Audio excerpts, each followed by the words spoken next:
the same woman that the guy from Sony said I was too fat, too black, too short, and too old. And look at me now, you know.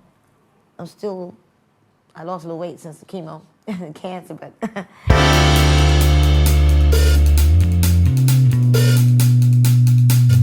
Hey everybody, this is TJR. This evening, I watched the documentary film Miss Sharon Jones. This is a 2015 documentary movie about singer, soul artist Sharon Jones. The Wikipedia page reads as follows. The film depicts Jones's battle with cancer while continuing to perform with her group, the Dap Kings. So where to start? I would say this is probably the most heartbreaking music documentary I've ever seen. I've known about this film's existence for some time now and have wanted to see it. It's been available to me on HBO Max for quite some time, yet I kept putting it off.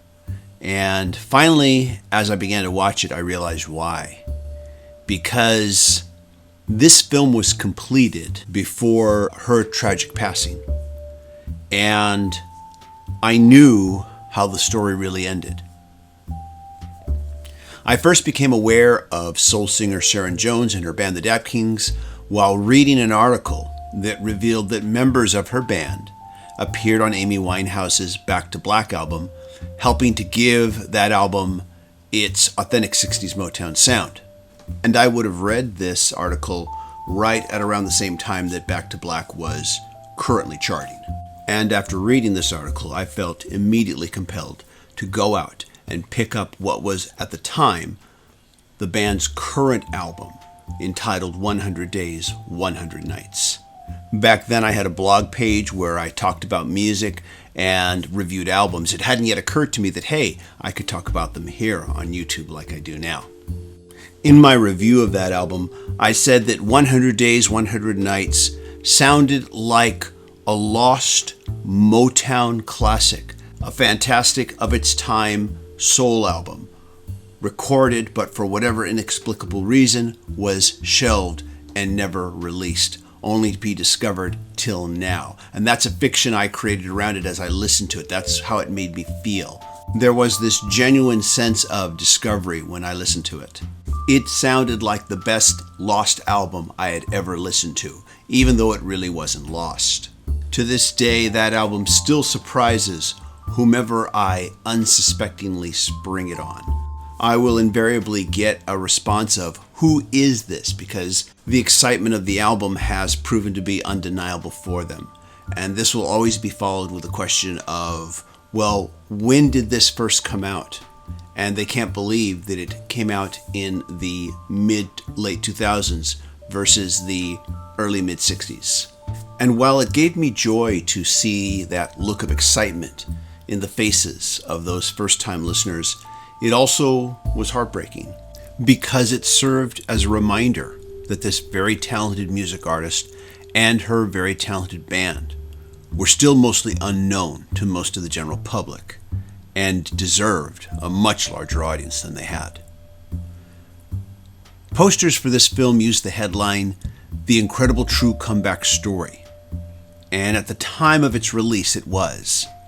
The film gives a very honest portrayal of a very talented but very down-to-earth music artist who has to simultaneously manage cancer therapy and the responsibilities of an independent music career that is gaining momentum. The movie ends on a high note. Her doctor has given her an all clear, and she gives a celebratory concert performance, her first after an extended hiatus.